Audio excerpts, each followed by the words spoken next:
Good morning, everyone, and welcome. First of all, just thank you for taking the time.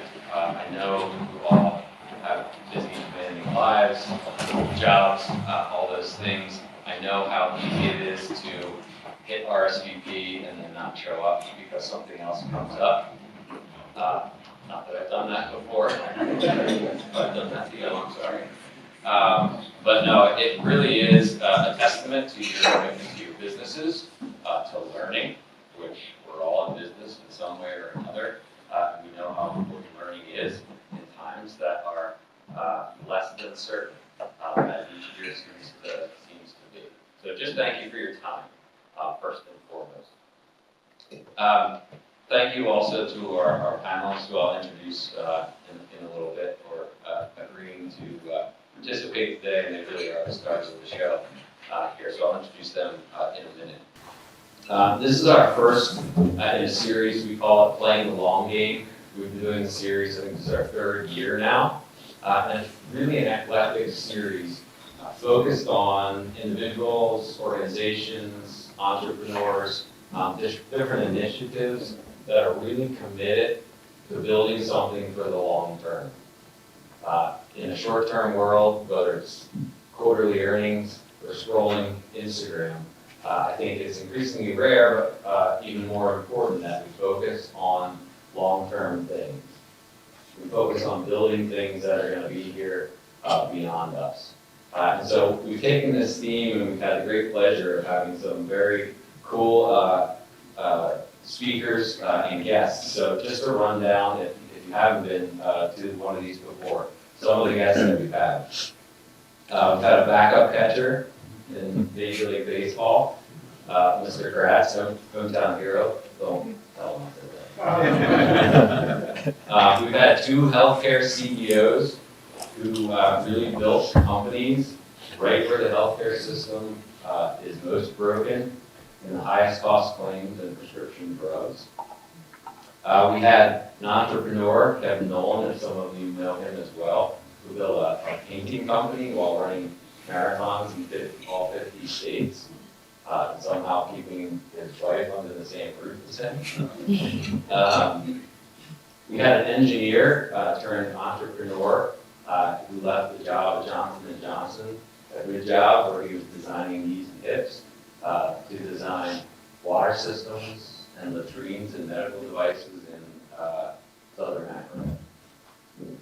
And we had our very own Mara and Laura from our team at Locker, who challenged us to think about each of our businesses and how we're building the next set of leaders for the next generation, literally helping us build for the future of our businesses.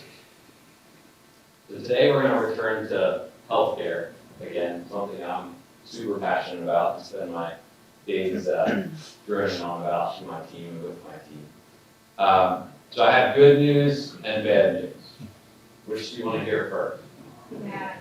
It's a positive note. Well, that was great. I was going to start with bad news anyway. So the cost of healthcare is going up. All waiting for a gas. Sorry, that's all it is. So employer-sponsored healthcare premiums, so a good indicator of costs, have risen from 2018 to 2024 by 30%. In 25, employers are anticipating and forecasting between a 6 and 9% increase. This is due to many, many reasons. Not all we're going to unpack right now for today, but there's been inflationary and wage pressures unprecedented in the healthcare system. Since 2020, prescription drug costs are rising again at an unprecedented rate, driven largely by the utilization of GLP-1 medications. There's increased demand for behavioral health care for the providers in the room. Falling Medicare reimbursements, seemingly every year those are falling, and guess what? Who's footing that bill? All of you employers in the room. Also, amazing healthcare innovations, right? Research and development is not free, and we have, in many ways, the best healthcare system in the world, and that does cost dollars. And then the elephant in the room is chronic disease, right, in our country. So at the macro level, we spend about $5 trillion on healthcare in our country, and 90% of that stems from one of 6 different chronic diseases. That's the whole ballgame, folks, and that is going to be central to what we talk about today. And now for the good news. Now that everyone's brought Dave down. So who knows what direct primary care is or has at least heard of it? Sam, you taking notes on these? Sure is my hand. Thanks for being prepared.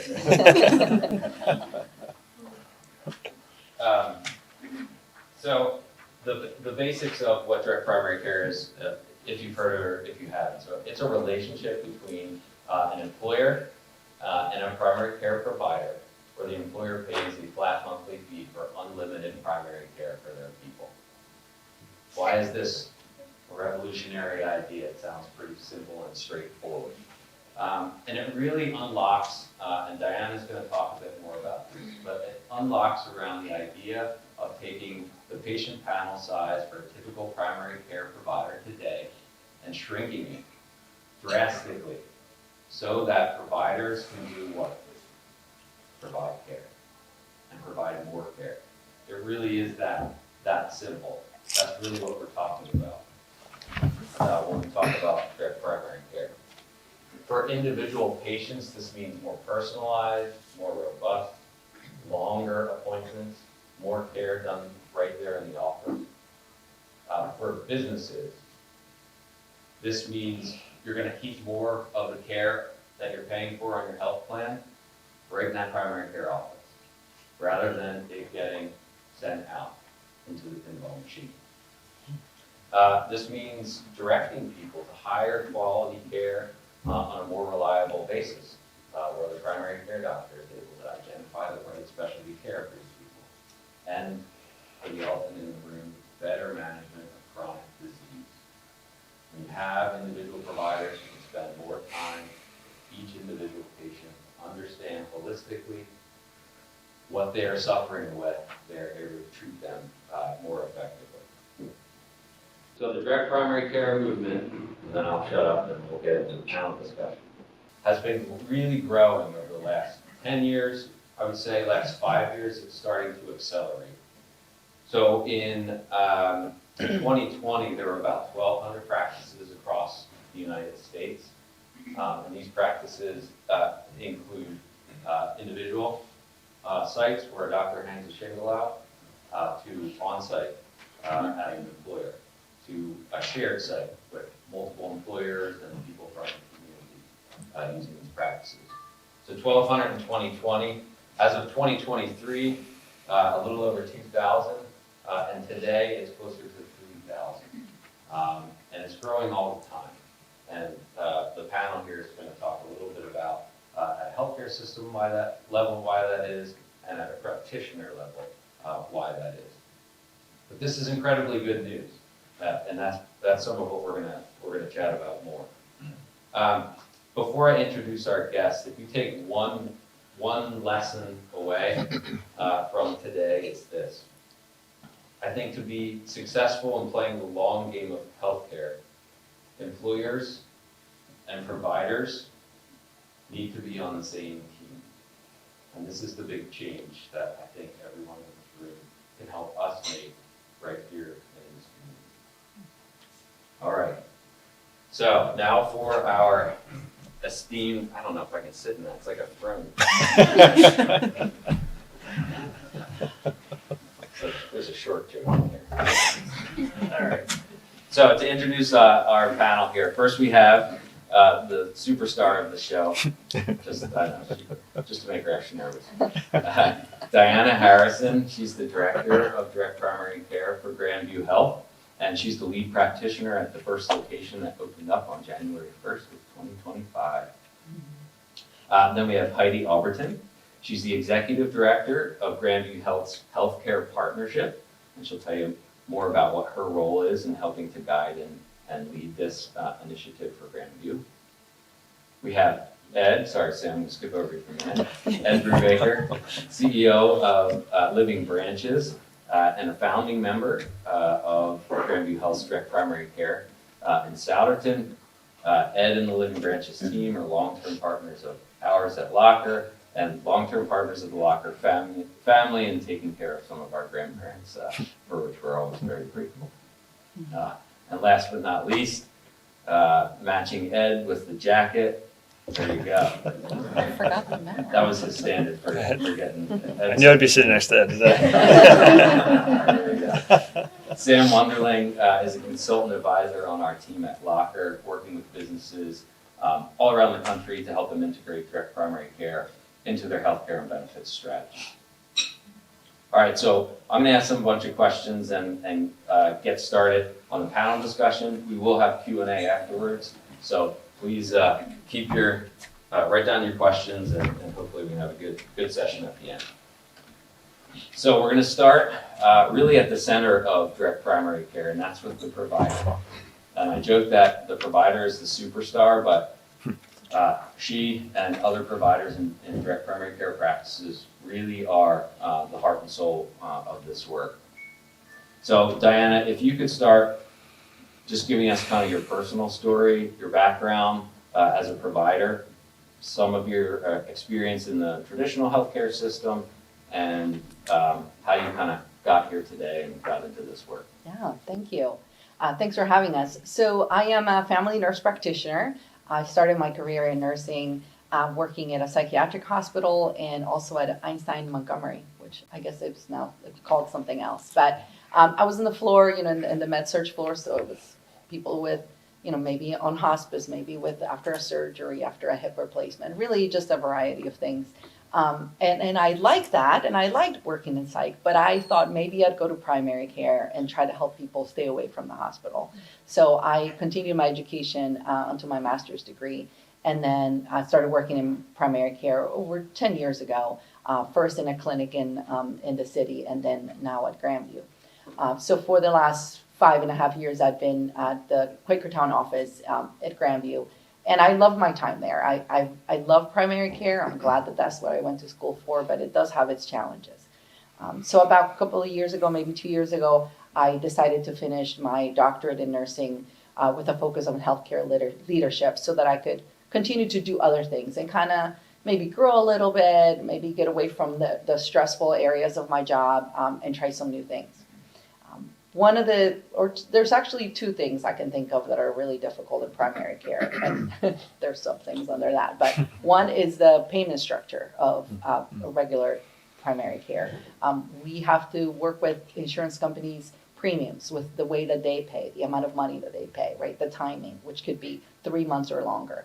And it's very difficult to kind of, make plans, budgets, and things like that when there's so much uncertainty and so much pressure. The other aspect that is really difficult is the shortage of primary care providers. And so at this time last year, if you wanted to see me for a new patient visit, you would probably have to wait like 6 weeks. And it's difficult to call somewhere and say, yeah, you have a problem, we'll see you in 6 weeks for it, right? So those two things create an environment where volume is a real concern for the provider and the system. And so we had to see 2 to 3 people an hour in order to meet the demand and take care of things. And you can imagine with certain conditions, 20, 15 minutes is just not enough. And as providers, we want to spend more time with people, we want to help people, but we also have to meet our responsibilities. And so that environment was very challenging. The way that I worked around it personally is some people I would schedule them at the end of the day or right before lunch so that I could go over, but that was not sustainable, right? And at the heart of it, we all really want to help people. And so that environment was becoming a little difficult for me, and I wanted to do something new. So when I heard from Heidi and others about this program, I was excited to do something completely different where really the patient could be the heart of it, and then we could take away some of the barriers to access and to care for the patients. Excellent, thank you. I'm going to jump over to Ed here for the next one. Ed's going to give us a bit of the perspective from an employer perspective, and And I wonder if you could just share some of your reflections over the last 5 to 10 years where you've been leading an organization. For all of us leading organizations, healthcare is a major, not just cost, but a human element of our work. And so I wonder if you could just pontificate or give us a little commentary on on your perspective over the last 5 to 10 years. What have been the key challenges, the key opportunities that you've been working to solve?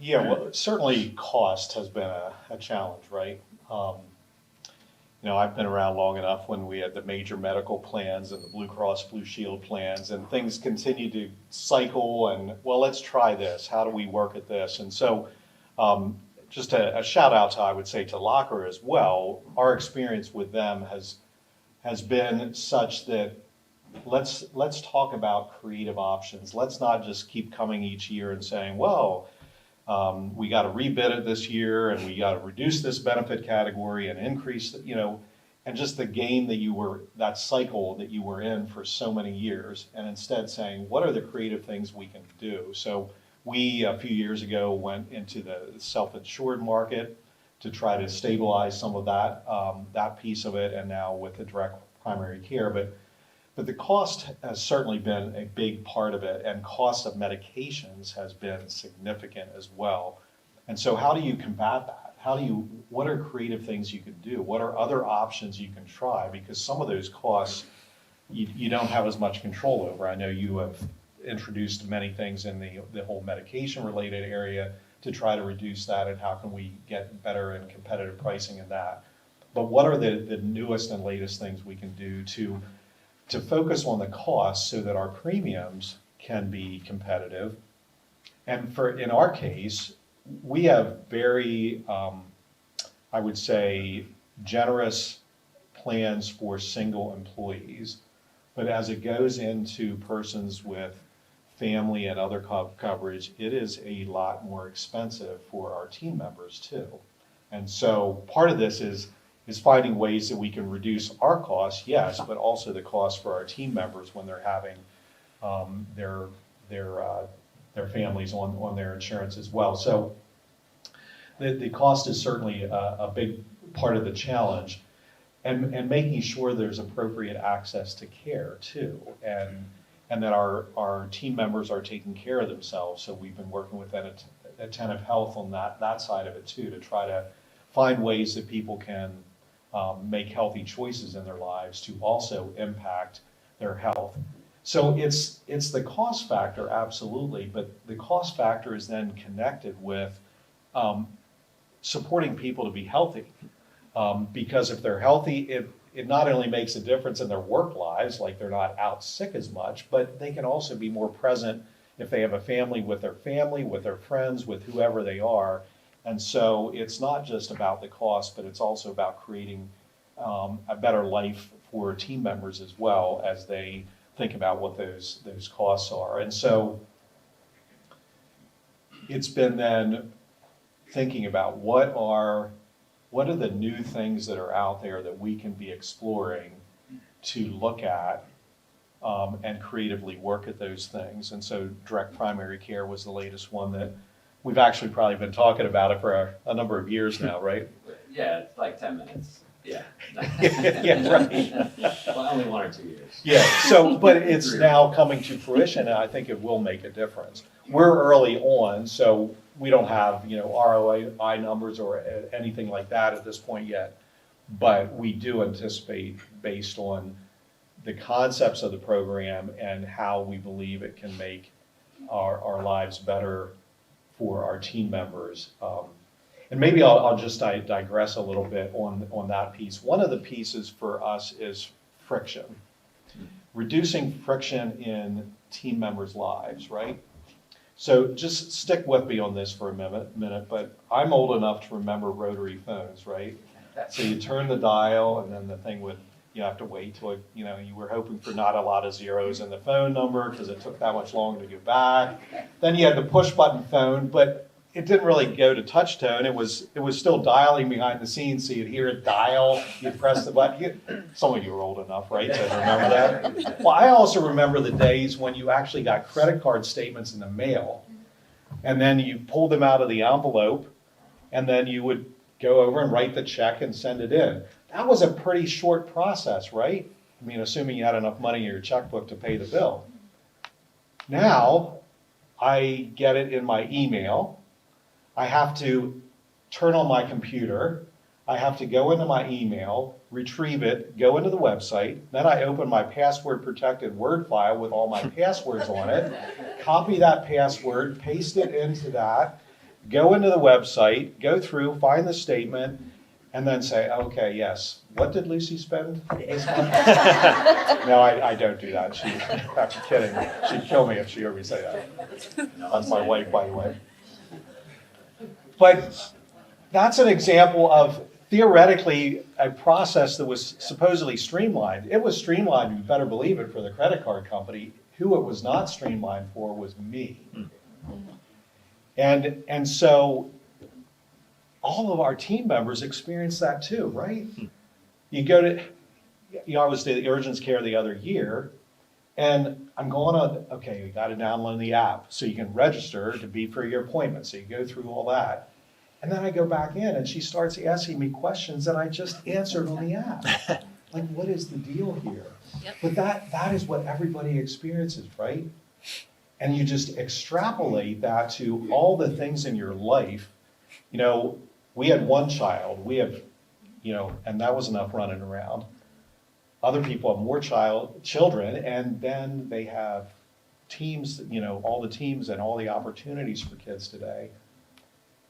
Life is busy, is my point. And it hasn't necessarily gotten more streamlined.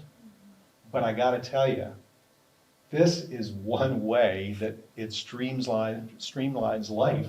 They call Diana and make an appointment. And the first thing Diana asks is not, can I have your insurance card so I can make a copy of it?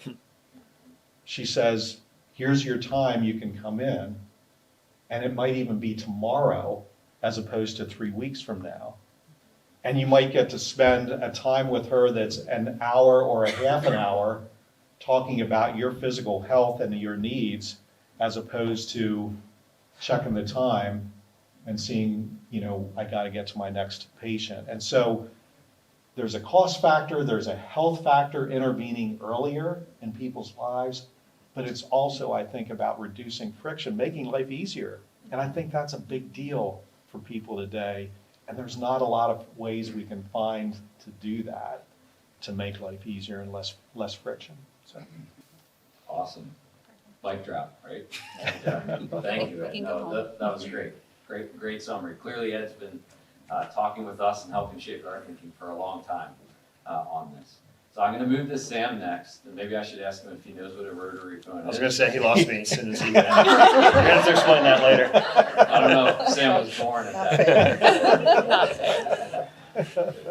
that. No, but Ed touched on a lot of themes that I know are very familiar to you.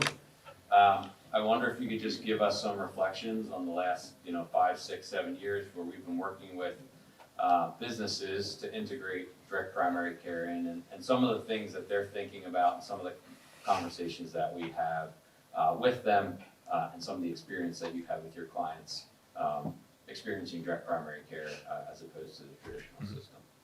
Yeah, sure. I think certainly no secret, and we've already touched on it, healthcare is expensive, right? And the costs continue to rise for all the reasons Todd laid out.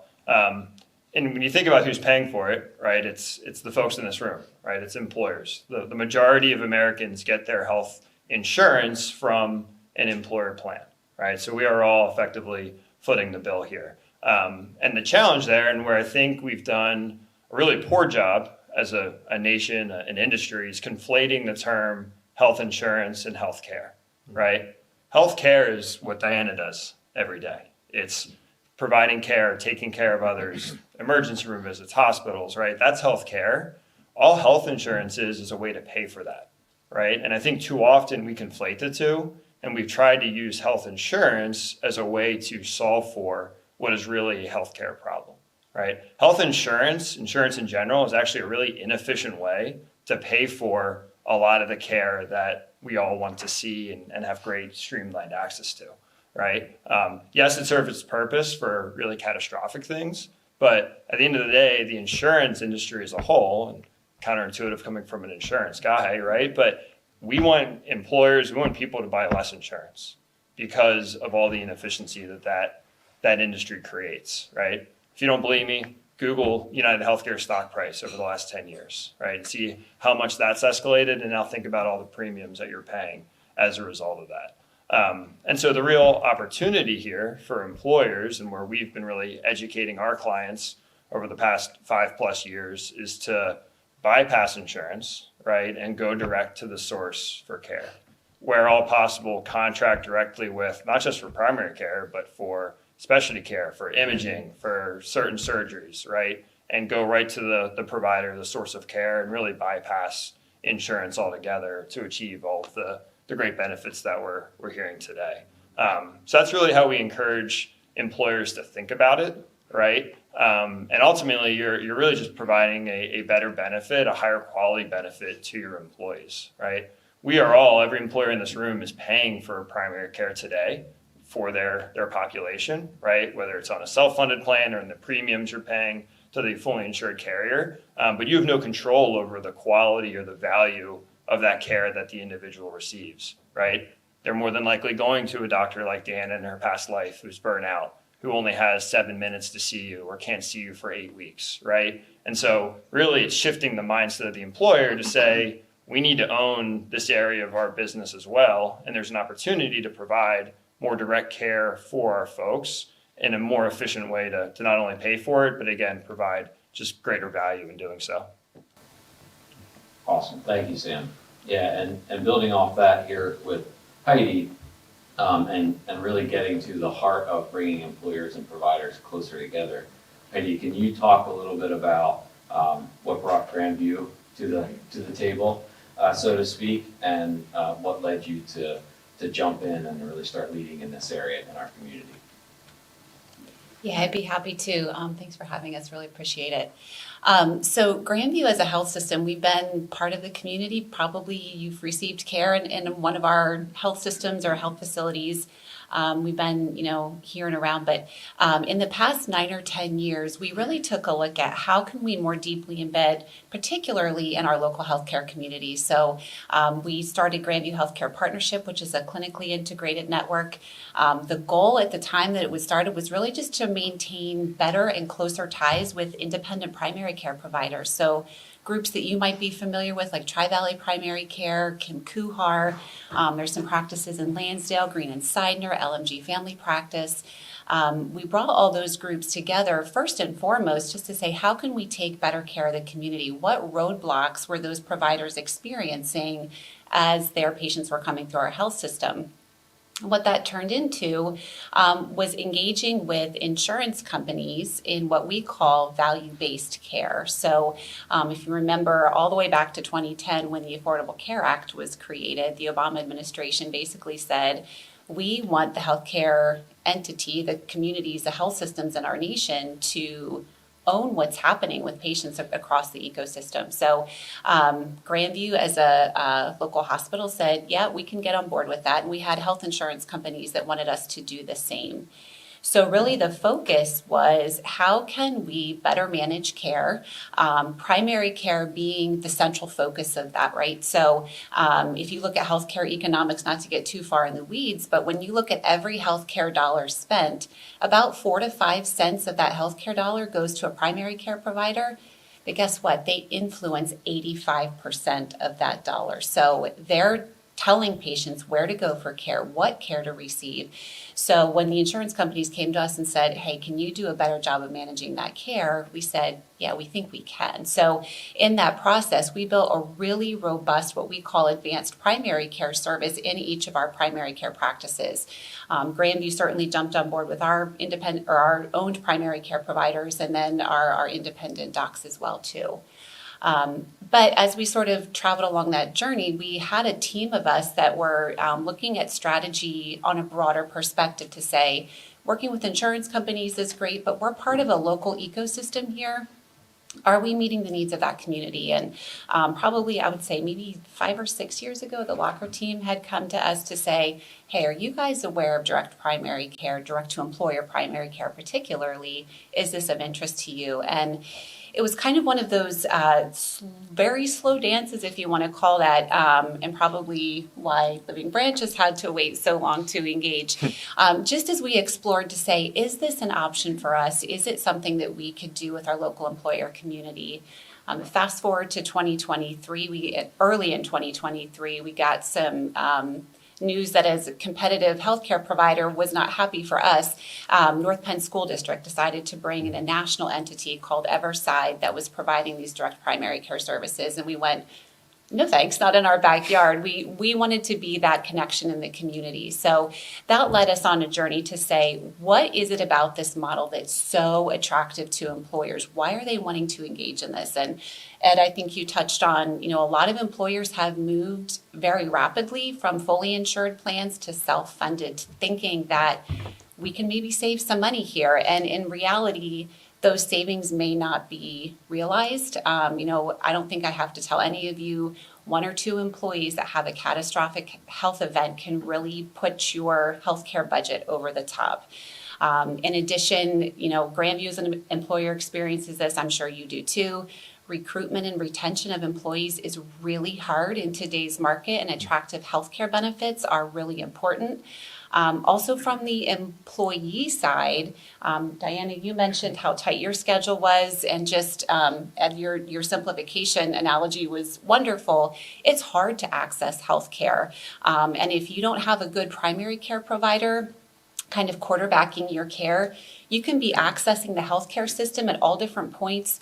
Every healthcare provider you go to probably doesn't know what the last one said, and so that creates really disjointed care. So kind of those 2 roads converging led us to say, all right, what is different about direct primary care that maybe we could embrace, realizing that, in the direct primary care world, we move from all of those health insurance claims being funneled through your TPA, the medical claims get paid, primary care, specialty care, it's all going through insurance, to let's carve out primary care, because we take those principles of primary care being the quarterback of that healthcare dollar can really lead to savings. And that's what we found working with insurance companies. I don't want to pat ourselves on the back too much, but we've been able to save millions of dollars on a very large scale. We'd like to take that experience down to the smaller scale and offer that to our community. So that's kind of what led us to engage in direct primary care. Very proud to say we opened our first clinic January 1. We have had amazing response to that. But really the way that we sort of picked where we were going to open the clinic is that, I think Todd, you alluded to this, it's really near site care that we're engaging in. So we want to make sure that we're opening clinics that are near to where employers' places of business are. So it's super easy for employees to access care. So we're starting in Souderton. And then, with plans to hopefully grow into some other communities, maybe Quakertown, just as we have that need sort of develop. So really what we want to do is marry that advanced primary care with the focus being wellness and prevention, and quarterbacking those chronic conditions. You could have somebody that's going to 4 different specialists and they don't need to be going to any specialist if we can sort of help manage those costs. So, kind of marrying those 2 worlds and hopefully embedding ourselves further in the employer community, making sure that we're meeting your needs. Kind of how we got to where we are today. Awesome. Thank you very much, Faith. That's great. And then just kind of, you took us up right to today. Diana, if you could just share a bit with everyone, how does it work in Souderton in your practice? Yeah. And what's been some of your early experience, some of the case studies that you were kind enough to share with us recently, and what feedback are you getting? Yeah, we were really excited for what we're doing. And we spent a lot of time, not just Heidi and I and other people, but definitely Heidi and I, on planning this clinic, what the patient experience would look like, what the services would look like, because we had the opportunity to build something new, which in my world is not something that necessarily always happens. So we're really excited for the experience for the employer and for the employee. So we have a very accessible platform. We can text too, not just, so you can avoid the phone altogether, like as far as, we can text and email. That's right. And which has been super helpful for patients who are working, right? And then maybe they want to send a question, but they don't have time to sit there and wait on hold, or they don't want to, wait for a phone call, and we're texting all day long. Really increasing the accessibility, same day appointments, most days, if not the next day. We can have more early mornings. We have one evening that we're working with. So really accessible in time. We really have the appointments available to have 1 hour visits if we need to. At the very least, it's going to be a half an hour visit for your sick appointments, but we really try to figure out, what does the patient need? Do they need? We had someone who came in a wheelchair a couple of days ago, so we made sure we had enough time for them to transfer and everything that they needed to do. So really allowing for that. We also, in addition to the emailing and texting, we have coverage 24/7. So we have nurse practitioners on call who can answer the phone when we're not there. Really to help a lot of times to take care of issues, but maybe even just triage. Like, hey, do you think you need to go to the emergency room? Let's talk about it before you go. Maybe this is something that could wait until Monday or until tomorrow morning, or maybe you do need to go, and maybe we'll give you instructions on where to go first rather than, go through all those steps.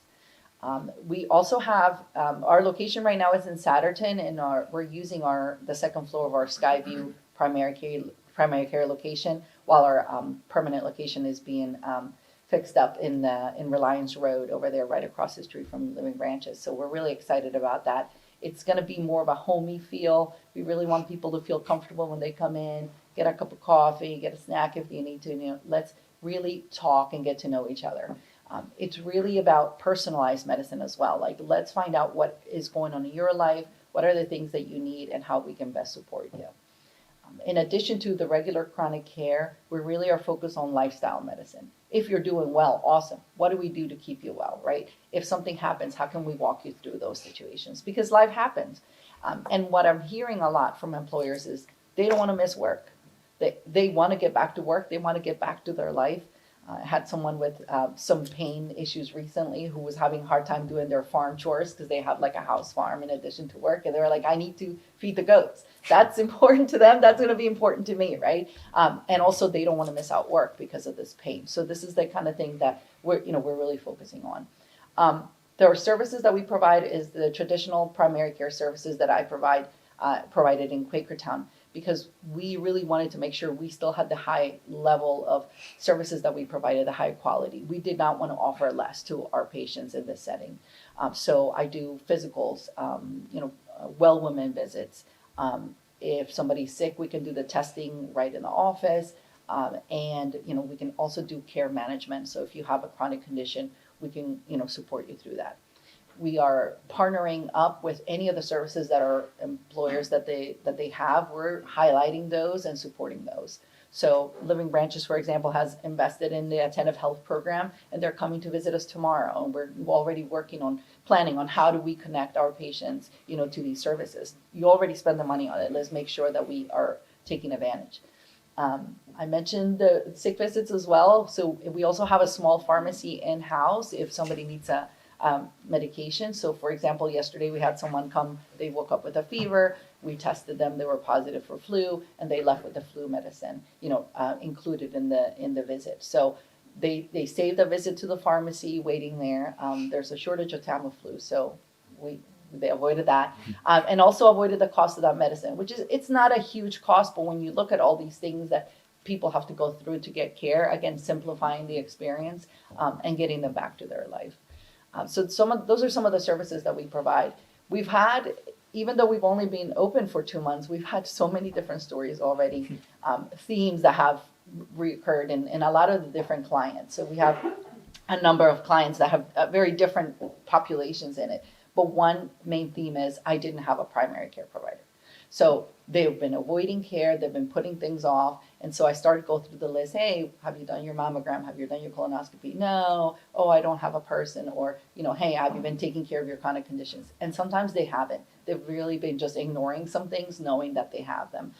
Or they've been going to a specialist or going to urgent care just for a refill of their blood pressure medicine, which is, it's a really sad way to use your healthcare benefits. So that's been one of the main themes we have heard. people really want to know, are you really going to spend time with us? Elena over there, she's my medical assistant. She's the person you get to when you call. We had a patient call and say, how many things can I discuss with Diana when I come in? And she was like, you can tell her everything. This person texted the same question. I think they were thinking, maybe I'll get a different person and get, the real answer. And this person was in our office for an hour and a half. I mean, we made a list of all the things. I didn't take care of all of them. We made a list and made a plan on how we're going to tackle them. We would not have been able to even get through half the list in my former life because they had so many things. And when we finished the list, I'm like, okay, I will help you with all of these, but it's going to take some time. You are going to need to come back. And because they don't have a copay, they don't have to worry about coming multiple times, right? And so that relationship, that establishing the goal setting, that's a long-term process. They have long-term conditions. This is going to be it's going to be a long game.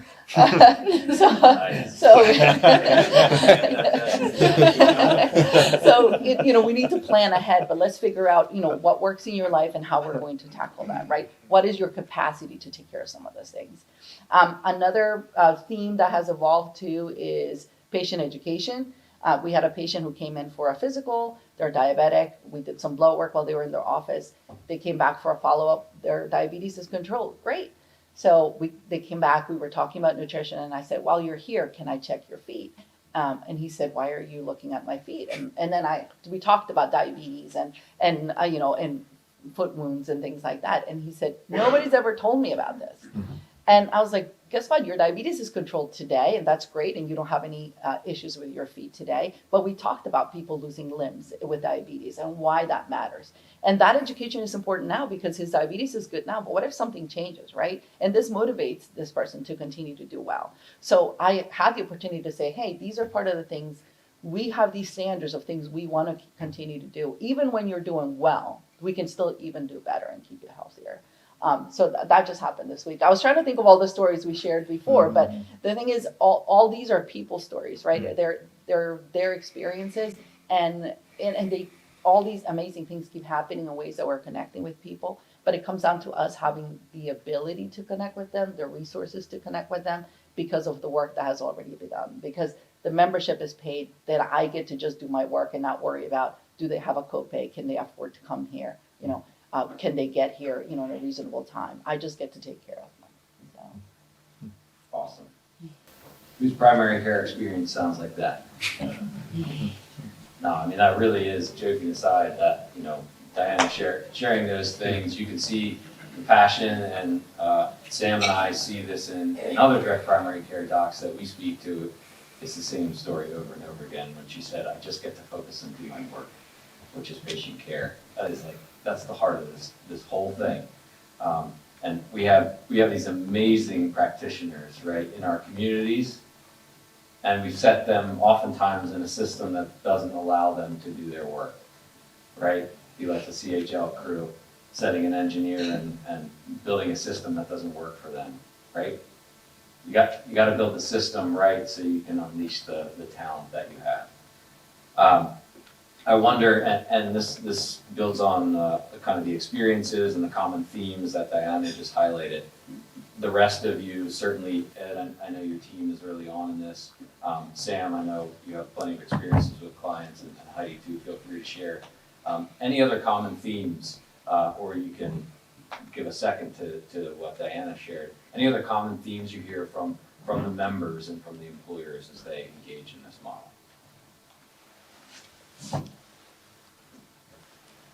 Well, we were talking about kind of going to the old days, right? So maybe we'll start paying you in eggs, or actually, I think it's ground beef. That would be great. Eggs are We'll start a good. little farm in Living Branches. Eggs We'll raise eggs, and beef cattle now is the latest inflationary thing, and then we'll just bring a cow to pay for our services. That works. That is the old days, right? That's how it used to happen. I'll get paid in eggs. That right now, that would be good.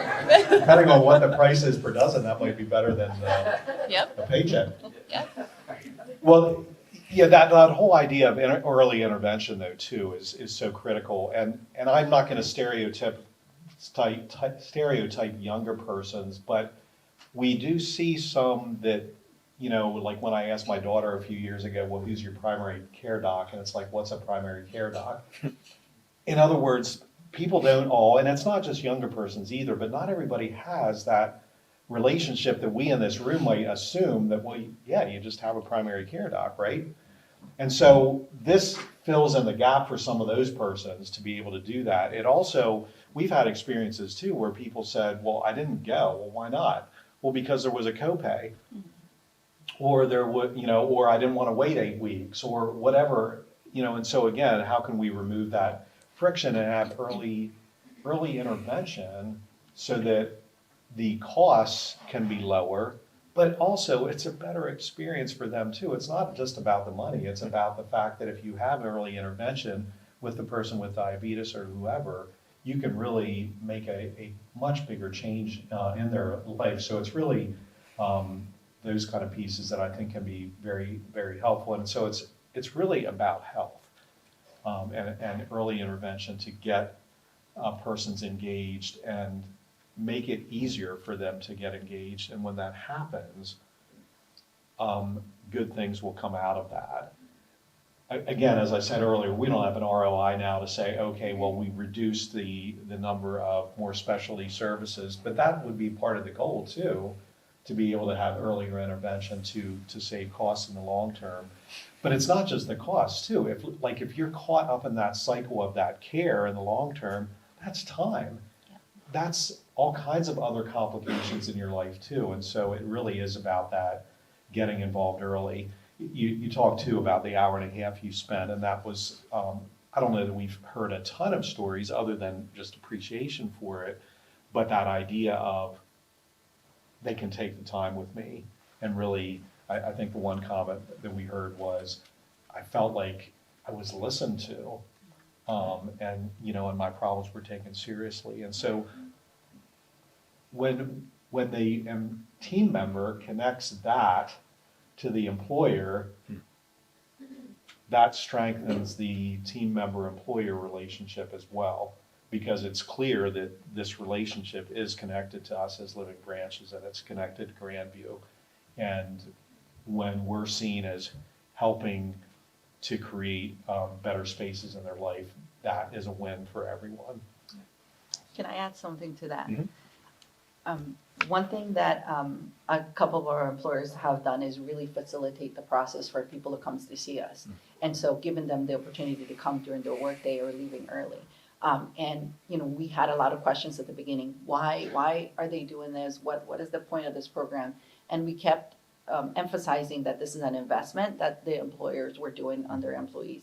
But I've heard people say, oh, I'm going back to work, or they'll come in at 2 p.m. Yeah, I'm going to go back to finish some things.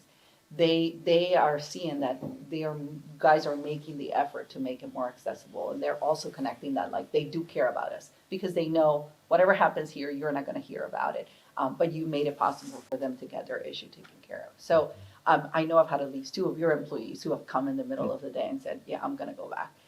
And then as well with our Grandview employees, they've come in the middle of the day. And so facilitating that means so much to them, because for many people, having an appointment sometimes means taking the afternoon off or taking the morning off, using their PTO that they've worked to earn for a visit that might only last, half an hour. So I appreciate that and continue to do that. It works. It doesn't always work in all the environments, right, and with every person, but I think making it more accessible really means a lot. One just additional commentary to your point around the bond that it creates between the employee and the employer. We have a larger client of ours who's been engaged with an on-site clinic now for almost a decade, where we've been tracking the turnover rate of employees who utilize the clinic as their primary care home and those that do not. And there's a significant difference in decline in turnover for those who are seeing that doctor as their primary care resource. So talk about an awesome retention tool, right, for the HR folks in the room and the CFOs thinking about the ROI of this investment, right? To have your employee's primary care home tied to their employer, it just creates a ton of value and real stickiness there with the employee. Yeah, that's good, and maybe we can keep jamming on the ROI question, because this is what is percolating in all the business people's minds here, and this is a genuine mountain to climb. I wonder, Ed, if you could maybe give some commentary, and Sam, anyone else is welcome to as well, but some commentary on, we joked, we've been having this discussion for a few years, and we've appreciated it and your thoughtfulness through it, right? But you're a very systematic guy, you like to learn and work through it. What got you to the place where you said, yes, I want to make this investment, and I have faith that we're going to get the kinds of outcomes that I'm hoping for? Yeah, and I would say there is absolutely some faith involved, because there's no guarantees that all these things are going to happen, and not all of them are going to be as directly measurable. Like Sam, your comment about the turnover rate. I mean, that's when you look at what turnover costs are, it's huge, but we don't usually calculate that in some of the ROI on these kinds of things. But it's a hidden cost, that it's absolutely a cost there in real dollars, but also in just when people turn over and bringing in the new people and the training costs and all those kinds of things. So I think part of it, you need to look at it as the holistic picture, and that was one that we probably didn't even think that deeply about, but I think it's a great point, and I think it's real. Because for some people, they're going to think about that and say, well, what are the things on my checklist of benefits by working at this particular organization? And certainly that can make it sticky. But some of the pieces of, connected to the ROI too, that we don't necessarily know how it's going to work, but we believe that it's logical that it could work.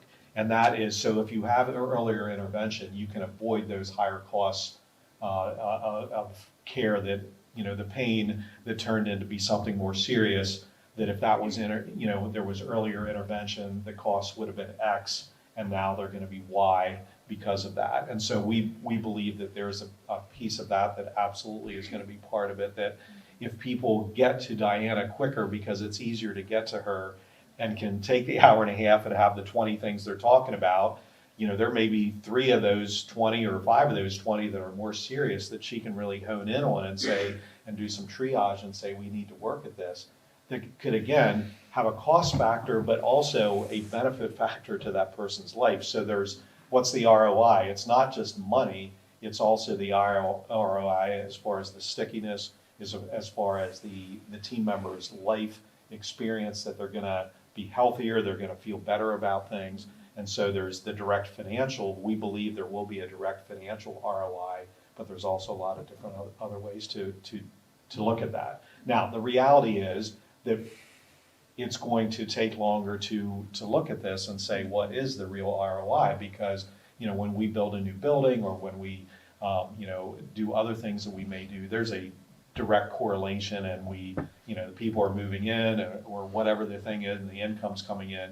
This is not as direct, and it will be over time, and it will take some creative study too to look at that. But we really do believe that it's interconnected, and there's logic to it to say, yeah, it may not exactly work that way, but it certainly makes sense that it could have a huge impact. Yeah, I'll just add, we often joke it's hard to quantify what doesn't happen, right? And so, that very much is true here around that ER visit, that urgent care visit that was replaced by a visit to the primary care doctor. Again, it's hard to attach a number to that, right? But in all the doctors we work with, Diana included, you hear countless stories of cases where the employee comes to them and says, hey, I would have gone to urgent care had I not had this benefit. Or we know they would have gone to the ER because they didn't have the access to the doctor that they're used to having. So there's definitely tangible benefit there. I think the other thing is, you're thinking about the investment, again, back to some of my earlier commentary. We're all paying for primary care today. Heidi mentioned, 5 cents, 3 to 5 cents on every healthcare dollar is spent towards primary care. Other countries who arguably have healthcare figured out a little bit better than we might, they spend about 8 cents on average for every dollar, right? And so it shows where this overinvestment, right, in primary care, there's proof there that downstream it can really impact costs and help lower costs for all the reasons we mentioned. Yeah, just to kind of piggyback off of that, I think just keeping in mind that more primary care, better primary care, deeper relationships, that takes time to impact the cost and the experience. I think what we've seen in just the work that we've done with insurance companies, which if you, from a healthcare perspective, if you can think about, which would we rather, and I'll take off my healthcare employee hat and put my nursing hat back on, which would we rather focus on? Would we rather focus on keeping an insurance company happy, or would we rather work with our local community to say, how can we take better care of our community and meet the needs in a way that makes sense for all of us? Option B is the way that we want to go. Is it the mainstream? It's not, but it's going to take all of us sort of pushing together, but it takes time. And so that investment today pays dividends down the road. So I think just for all of us, just to kind of remember, it's going to take patience, it's going to take time, and just to kind of go in with that mindset. I guess the other thing I thought of too, we had entered into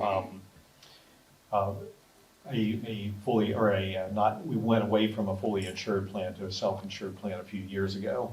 So for us, bolting this on, I don't know if I would say it was an easier decision, but the financial decision was a little bit different than for those of you who might be in a fully insured plan, and you know what your costs are, and those are fixed costs every month that you're paying, and then you figure out how to negotiate what it's going to be next year. All those kind of fun things that we used to have to do.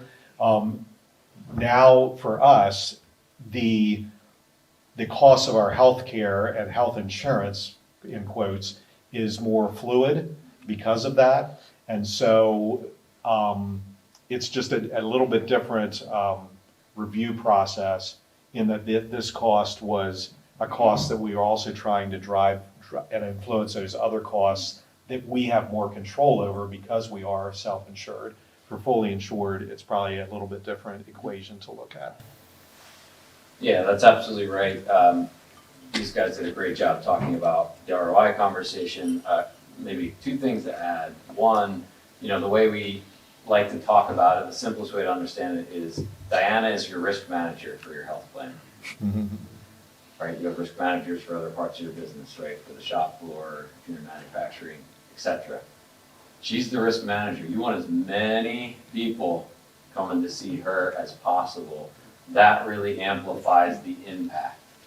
Because if everybody's going through that door into the healthcare system, where all the dollars are, you have a much better chance of returning on that investment. But just thinking of her as a risk manager, the front door to the healthcare system, where today you have 100 different front doors to the healthcare system, where your people are each accessing the healthcare system in a different way. So if you can curate that more, it provides that level of risk management. And then as we start to near the end here, I think Heidi indicated some of kind of the central theme here is that when you align the incentives for the provider and the employers, you get a better outcome, right? You're gonna work at solving the same problems together, right? Rather than the health system having interests and incentives by no fault of their own, but aligned with the insurance carrier. None of us believe that the insurance carriers are really gonna work with us to make a difference in healthcare. But as we look to the future, healthcare will continue, I think, to become more and more local. And so it's incumbent upon us to align our incentives together with the providers who just want to provide care, and we're providing the patients. I think if we work at that cycle together, we're going to be more successful than in the current model where it's you hope it doesn't increase too much this year.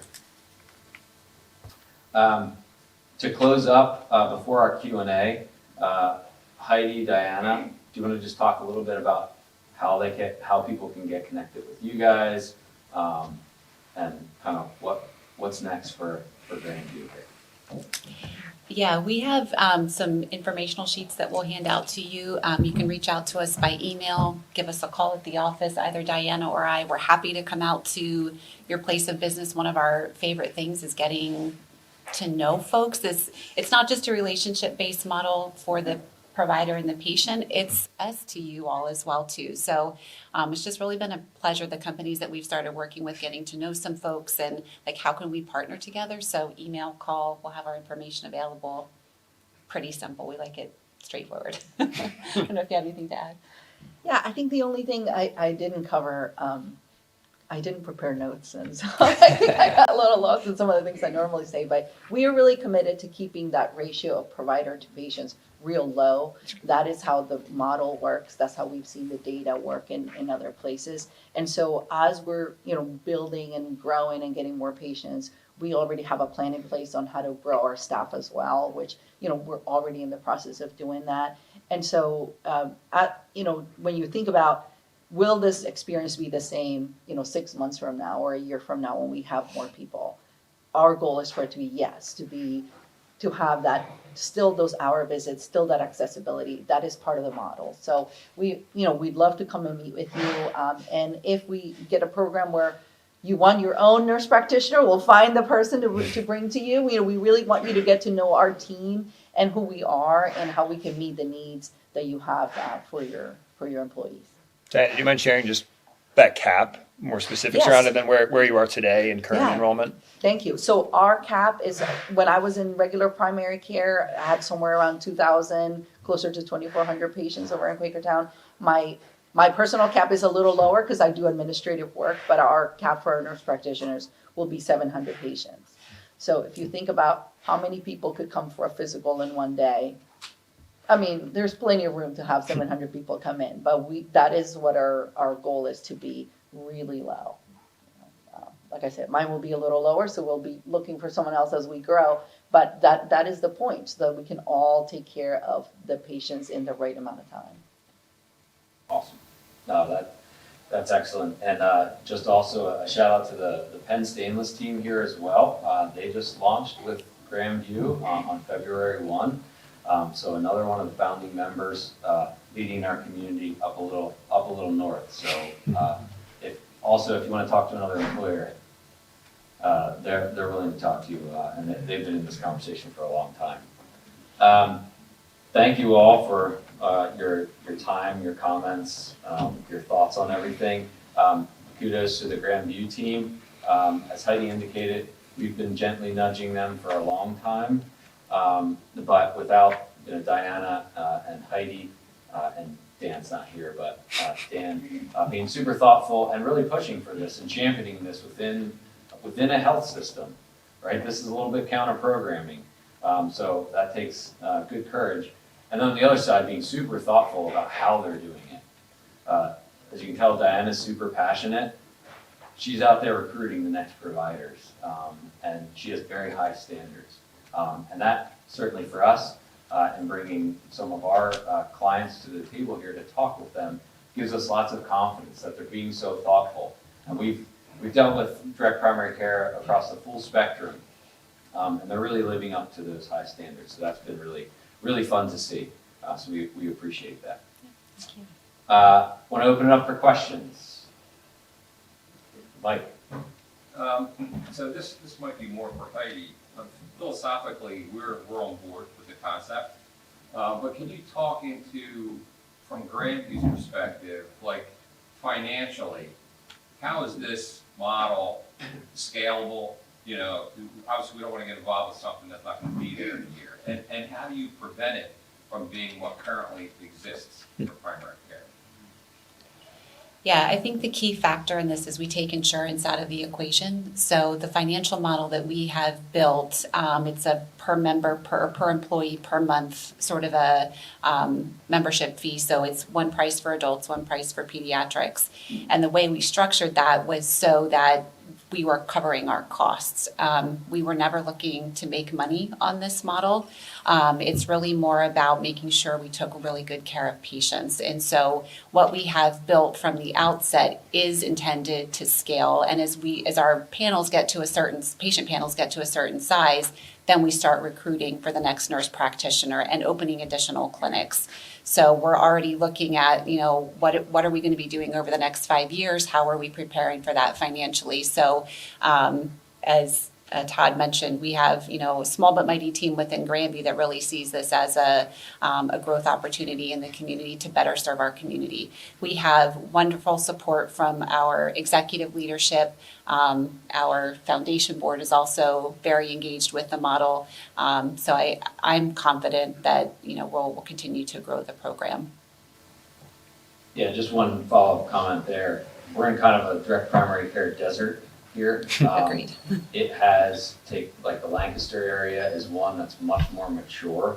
There's a lot more of these practices, a lot more of the employers have been out in front and doing this. I think the early market opportunity here is much more than Grandview realizes at this point in time. I think that also gives us a lot of confidence as we've seen other markets mature and they only grow, and the hope is that not just Grandview, but other local docs will really see this as, okay, this is a viable model. It is not a big moneymaker model. It's, the typical office has a practitioner and a medical assistant of some kind, and that's it, right? There's your business, so that's your individual. And so for Grandview to, with some of their size and scale, I think they can look at this as not getting out in front of themselves and being able to continue to invest in this location, have the right number of practitioners, what's the next location? So I'm hopeful as well that it's good and scalable for you.